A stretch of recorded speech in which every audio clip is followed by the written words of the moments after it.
Hello, welcome to my YouTube channel P2 classes. आज हम पढ़ेंगे बेसिक ट्रिग्नोमेट्री, आधारभूत त्रिकोणमिति, जो कि कक्षा 9th और 10th के लिए बहुत ही उपयोगी है। तो आइए समझते हैं।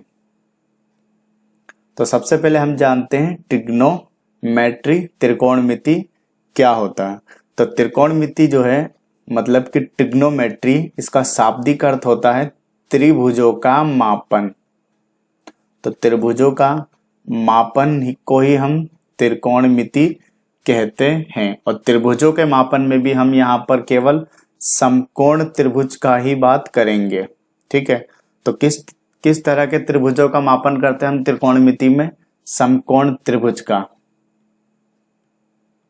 ठीक है, समकोण त्रिभुजों का मापन करते हैं हम त्रिकोणमिति में। अब समकोण त्रिभुज किसे कहते हैं? जिसका कम से कम एक कोण 90 डिग्री का होता है, उसे हम समकोण त्रिभुज कहते हैं। हमें पता है कि त्रिभुज कई प्रकार के होते हैं, जैसे कि समबाहु, समद्विबाहु, विषमबाहु। इसी तरह हम एक तरह का त्रिभुज होता है समकोण त्रिभुज, जिसका कम से कम एक कोण 90 डिग्री होता है, उसे हम समकोण त्रिभुज कहते हैं।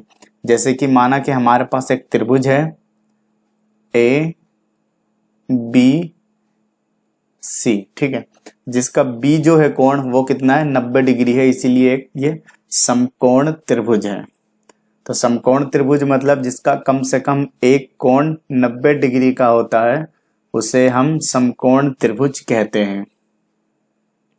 अब 90 डिग्री का जो कोण होता है, उसके सामने वाला, जैसे कि ये कोण है बी, तो इसके सामने वाली भुजा को हम क्या बोलते हैं? कर्ण। इंग्लिश में इसको हम बोलते हैं हाइपोटेनस। ठीक है, तो 90 डिग्री के सामने वाली भुजा को हम कर्ण बोलते हैं। ठीक है, और 90 डिग्री जिसके ऊपर टिका होता है उसको हम क्या बोलते हैं? आधार। और दूसरा वाला क्या होता है जो बचा? वो लंब। तो कहने का मतलब यही है कि 90 डिग्री के सामने वाला जो होता है वो हमेशा कर्ण होता है। तो किसी भी समकोण त्रिभुज में 90 डिग्री वाली सामने भुजा को हम कर्ण बोलते हैं। अब कर्ण, लंब और आधार, इनके आपस में जो संबंध होता है उसको हम पाइथागोरस प्रमेय कहते हैं। तो आइए देखते हैं पाइथागोरस प्रमेय क्या होता है। पाइथागोरस, तो पाइथागोरस प्रमेय क्या होता है? मतलब कि पाइथागोरस थ्योरम कि जो कर्ण का स्क्वायर है वो बराबर होगा लंब के स्क्वायर के प्लस आधार के स्क्वायर के। ठीक है, तो इसे ही हम पाइथागोरस प्रमेय कहते हैं कि अगर हम कर्ण का स्क्वायर करें और लंब का स्क्वायर और आधार के स्क्वायर को जोड़ें तो वो कर्ण के स्क्वायर के बराबर आएगा। ठीक है, इसे हम पाइथागोरस प्रमेय कहते हैं। और ये केवल समकोण त्रिभुज के लिए है, क्योंकि समकोण त्रिभुज में ही कर्ण होता है। ठीक है, जैसे कि हम देख सकते हैं कर्ण हमारा यहाँ पर क्या है इस त्रिभुज में? AC। तो AC का स्क्वायर जो होगा वो बराबर होगा लंब मतलब कि AB का स्क्वायर, क्योंकि यहाँ पर लंब जो है हमारा वो AB है, और प्लस जो आधार है वो कितना है? BC के स्क्वायर के। ठीक है, तो इसे हम बोलते हैं पाइथागोरस प्रमेय। जैसे कि मान लो हमने एक एग्जांपल लिया इसी त्रिभुज में कि मान लीजिए हमारे पास लंब कितना है? 5 और आधार कितना है? 12 और कर्ण कितना है? 13। तो आइए चेक करते हैं कि ये समकोण त्रिभुज है या नहीं। अगर ये समकोण त्रिभुज होगा तो ये पाइथागोरस प्रमेय जो है सही होगी, मतलब इसके लिए लागू होगा। अगर ये नहीं होगा पाइथागोरस प्रमेय, इसके लिए लागू नहीं होगा। तो समकोण त्रिभुज अगर ये होगा तो पाइथागोरस प्रमेय जो है इसके लिए सही होगी, मतलब कि कर्ण का जो स्क्वायर है वो बराबर होगा लंब के स्क्वायर के और आधार के स्क्वायर के। और अगर ये समकोण त्रिभुज नहीं होगा तो ये नहीं लागू होगा। तो देखते हैं, तो कर्ण हमारा कितना है? 13, तो 13 का स्क्वायर बराबर लंब कितना है? 5, तो 5 का स्क्वायर प्लस आधार कितना है 12, तो 12 का स्क्वायर, ठीक है। 13 का स्क्वायर कितना होता है 169, 5 का 25 और 12 का स्क्वायर 144। हम देख रहे हैं इन दो, इसको जोड़ने पर 169 आएगा, तो दोनों बराबर। इसका मतलब कि पाइथागोरस प्रमेय हमारा सही है। इसके लिए इसका मतलब हमने जो माना 5, 12, 13 का ये एक समकोण त्रिभुज है। तो समकोण त्रिभुज मतलब जिसका कम से कम एक भुजा 90 डिग्री का हो उसे हम समकोण त्रिभुज बोलेंगे। पाइथागोरस प्रमेय का मतलब कि कर्ण का स्क्वायर जो है वो बराबर होगा लंब के स्क्वायर के प्लस आधार की स्क्वायर के। अगर ऐसा नहीं हो रहा है तो हमने जो त्रिभुज लिया है वो समकोण त्रिभुज नहीं है, ठीक है।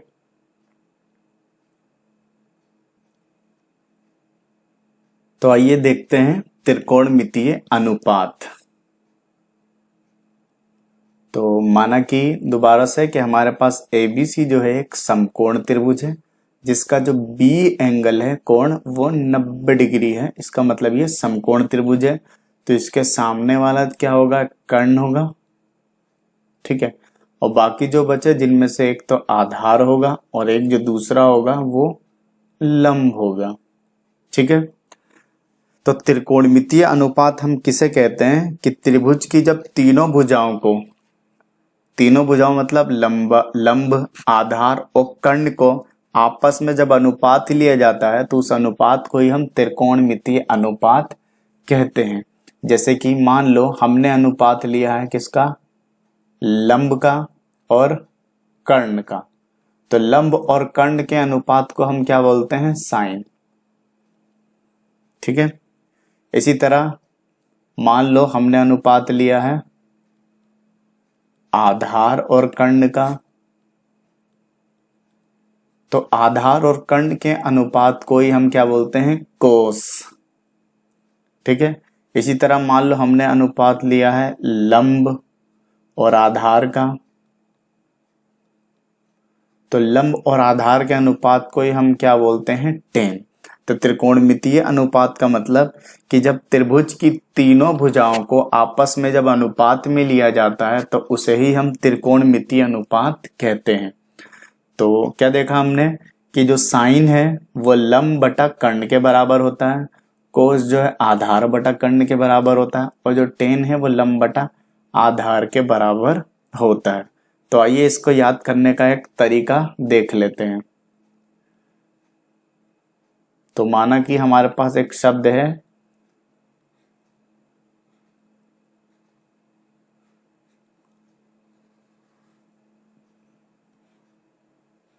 लाल बटा कक्का, ठीक है, जहां पे एल का मतलब है लंब, ठीक है, ए का मतलब क्या है, आधार, और के का मतलब है कर्ण, ठीक है। लंब मतलब के एल, आधार मतलब कि ए और कर्ण मतलब कि के से हमने यहां पर लिखा है, ठीक है। अब हम यहां पर ऊपर लिख देंगे एस सी टी, ठीक है। तो एस का मतलब क्या हो जाएगा, साइन थीटा, सी का मतलब कोस थीटा और यहां पे हो जाएगा टेन थीटा, ठीक है। ये जो है इसको हम यहाँ पर थीटा पढ़ते हैं, मतलब थीटा मतलब कि कोई भी एंगल, कोई भी कोण को हम यहाँ पे थीटा बोल रहे हैं। थीटा मतलब कोई सभी यहाँ पर कोण है 10, 20, 30 जो भी डिग्री का हम ले सकते हैं।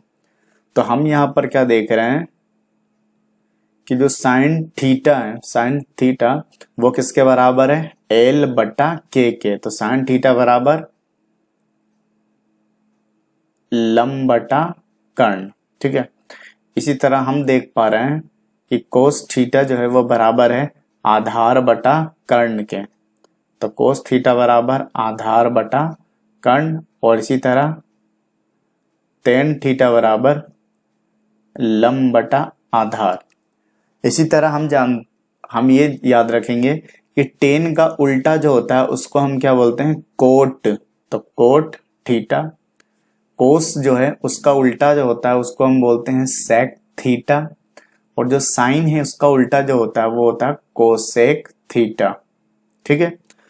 तो इसका मतलब क्या हुआ कि जो कोट है, कोट थीटा बराबर क्या हो जाएगा, आधार बटा लंब। सेक थीटा बराबर क्या हो जाएगा, कर्ण बटा आधार। और कोसेक थीटा बराबर कर्ण बटा लंब।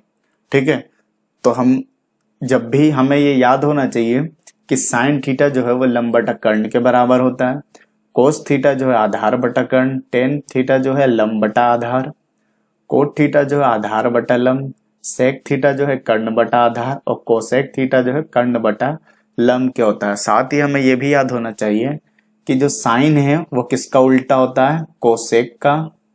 इसी तरह कोस जो है वो सेक का उल्टा होता है, और इसी तरह टेन जो है वो कोट का उल्टा होता है। ठीक है, हम यहाँ सूत्र में भी देख सकते हैं कि साइन थीटा जो है लंब बटा कर्ण है, जबकि कोसेक जो है कर्ण बटा लंब है, ठीक उसका उल्टा। तो साइन का उल्टा कोसेक, कोस का उल्टा सेक, टेन का उल्टा कोट। तो लाल बटा कक्का सबसे ऊपर आएगा साइन, फिर कोस, फिर टेन, उसके बाद नीचे कॉट, सेक और कोसेक। ठीक है, तो ये हमारा याद करने का सिंपल सा एक तरीका हो गया।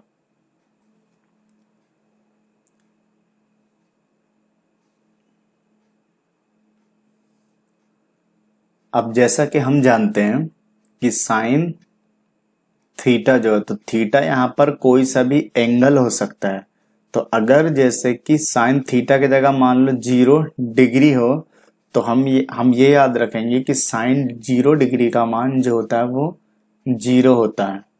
इसी तरह अगर मान लो थीटा की जगह 30 डिग्री हो, तो साइन 30 डिग्री का जो मान रहेगा वो कितना रहेगा, 1/2।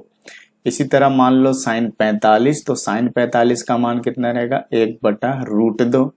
इसी तरह साइन 60 का मान कितना रहेगा, √3/2। और साइन 90 का मान जो रहेगा वो 1 रहेगा, जैसा कि हम इस सारणी में देख सकते हैं। यहाँ जो ऊपर है वो मान है 0 डिग्री, 30 डिग्री, 45 डिग्री, 60 और 90। 0 रेडियन में 30 डिग्री को हम π/6 भी लिख सकते हैं, 45 को हम π/4 भी लिख सकते हैं, 60 डिग्री को हम π/3 और 90 को हम π/2 लिख सकते हैं, क्योंकि पाई का मतलब हुआ 180 डिग्री। ठीक है, पाई का मतलब होता है 180 डिग्री, तो यहाँ पर 180 जब रखेंगे उसको 2 से भाग देंगे तो 90 ही आएगा। तो हम क्या देखते हैं कि साइन, और यहाँ क्या है 0, तो साइन 0 का मान कितना 0, साइन 30 का मान 1/2, साइन 45 का मान 1/√2, साइन 60 का मान √3/2 और साइन 90 का मान 1। ठीक है, इसी तरह कोस का मान 0 का मान 1, कोस 30 का मान √3/2, कोस 45 का मान 1/√2, कोस 60 का मान 1/2 और कोस 90 का मान 0।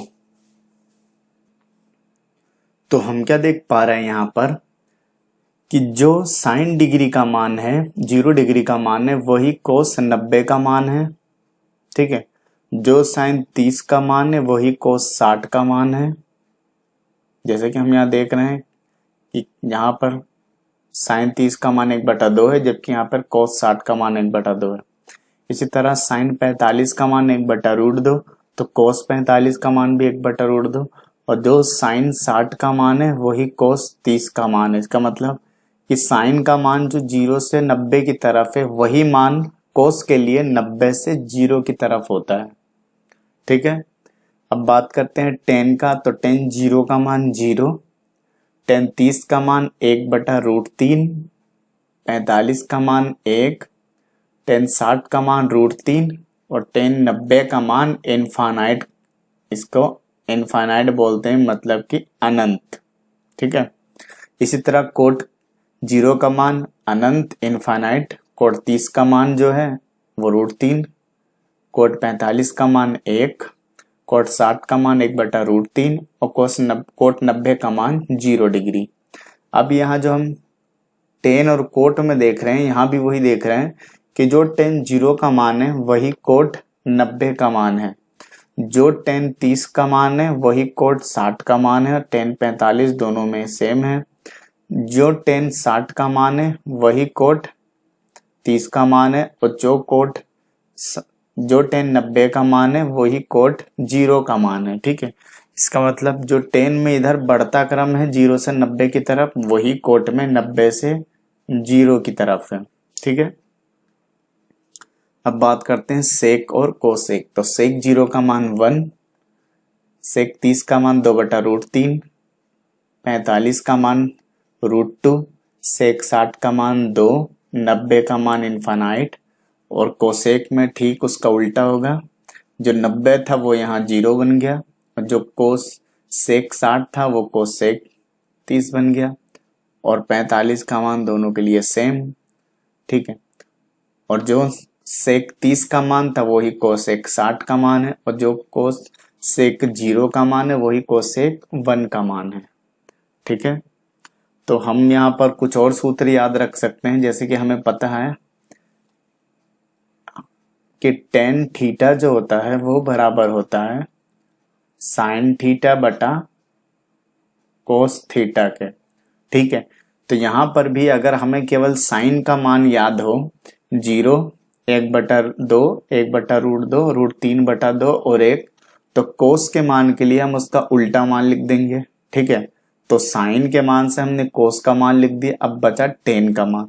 तो tan का मान हम कैसे लिखेंगे इस सूत्र से, साइन बटा कोस, मतलब कि ऊपर साइन और नीचे कोस। तो हमें क्या निकल कर आ जाएगा, tan का मान। जैसे कि हम यहाँ पर देख सकते हैं, इसको मैं मिटा देता हूं।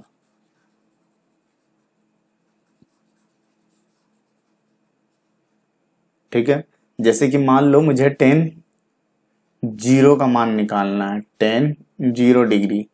तो सूत्र क्या है हमारा, साइन, तो ऊपर क्या आ जाएगा sin 0, और नीचे क्या आ जाएगा cos 0 डिग्री। तो sin 0 का मतलब 0 और cos 0 का मतलब 1, तो 0/1 का मतलब 0, तो यहाँ पे देखो tan 0 है। ठीक है, इसी तरह हम देख सकते हैं tan 30 डिग्री के लिए, तो tan 30 डिग्री का मतलब sin 30 और नीचे cos 30। तो tan 30 का मान कितना है, sin 30 का 1/2, तो हमने लिखा यहाँ पर 1/2, और ये रहा बटा, और फिर cos का मान कितना है, √3/2। 2 से 2 कट गया, क्या बचा 1/√3, जो कि किसका मान है, tan 30 का मान। तो tan 30 का मान कितना निकल कर आया, 1/√2। इसी तरह हम यहाँ इन दोनों का जब भाग करेंगे तो एक आएगा, इन दोनों का जब भाग करेंगे तो √3 आएगा, और इन दोनों का जब भाग करेंगे तो इनफाइनाइट आएगा। मतलब कि क्या आएगा भाग करने पर, 1/0, और 1/0 का मतलब क्या होता है, इनफाइनाइट। मतलब 0 जब भी नीचे आएगा, 0 का भाग हम किसी भी संख्या में देंगे तो क्या आएगा, इनफाइनाइट, मतलब कि अनंत। तो इसी तरह हम देख सकते हैं tan 60 डिग्री के लिए, तो tan 60 का जो मान होगा वो रहेगा sin 60 डिग्री बटा cos 60 डिग्री। ठीक है, तो sin 60 का मान हम यहाँ पे क्या देखते हैं, √3/2 बटा cos 60 का मान कितना है, 1/2, 2 से 2 कट जाएगा तो क्या बचेगा, √3/1, मतलब कि √3। तो tan 60 का मान कितना होता है, √3। ठीक है, इसी तरह हम देख सकते हैं tan 90, और tan 90 का मतलब 1/0, और 1/0 का मतलब इनफाइनाइट। 0 का हम भाग किसी भी संख्या में देंगे तो उसका मतलब इनफाइनाइट आएगा, अनंत आएगा, अपरिभाषित। इसी तरह हम अब जब हमें tan से cot का मान निकालना होगा तो हम tan के मान को ही उल्टा लिख देंगे तो cot का मान आ जाएगा। अब देखते हैं sec का मान। तो हमने क्या बोला था कि जो cos होता है वो उल्टा होता है किसका, sec का। ठीक है, मतलब कि cos और sec जो है ये आपस में एक दूसरे के उल्टे होते हैं। ठीक है, कोस और सेक जो है आपस में एक दूसरे के उल्टे होते हैं। इसका मतलब कि जब भी मुझे सेक थीटा का मान निकालना होगा तो मैं कोस के मान को उल्टा कर दूंगा, मतलब कि 1 बटा कर दूंगा। जैसे कि माना कि मुझे सेक 0 डिग्री का मान निकालना है, तो सेक 0 मतलब 1 बटा कोस 0।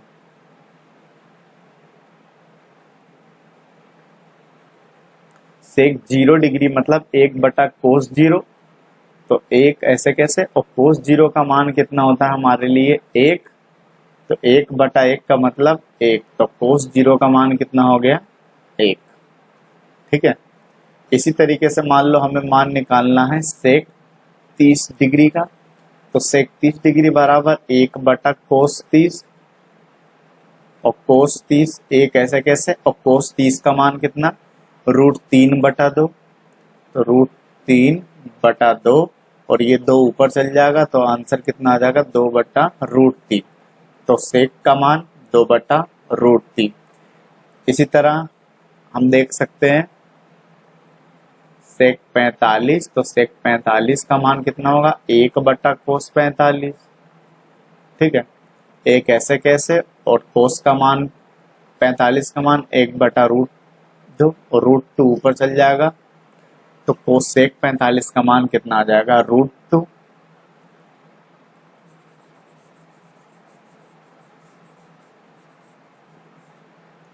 इसी तरीके से हम देख सकते हैं सेक 60 डिग्री का मान, उससे 60 डिग्री जो होगा वो बराबर होगा कोस 60 डिग्री के। ठीक है, और कोस 60 का मान कितना होता है हम यहाँ पे देख सकते हैं 1/2, तो 2 ऊपर चल जाएगा तो आंसर कितना आ जाएगा 2। इसी तरीके से हम सेक 90 डिग्री का मान देख सकते हैं। सेक 90 डिग्री का जो मान होगा वो कितना रहेगा 1/कोस 90, तो कोस 90 का मान कितना होता है 0, तो 0 का भाग हम किसी भी संख्या में देंगे तो वो इनफाइनाइट आएगा, मतलब कि अनंत। ठीक है, अब हमें पता है कि हम जो सेक का मान है उसके मान को ही जब वो उल्टा करके लिखेंगे तो वो कोसेक का मान बन जाएगा। तो जैसे कि हम देख सकते हैं कि कोस 90 का मान जो इनफाइनाइट था वही कोसेक 0 का मान है। सिमिलरली हम देख सकते हैं कि जो कोस 60 का मान है वही कोसेक 30 का मान है, तो कोसेक का मान हम सेक से निकाल सकते हैं। और इसका एक तरीका और भी है कोस के मान को निकालने का।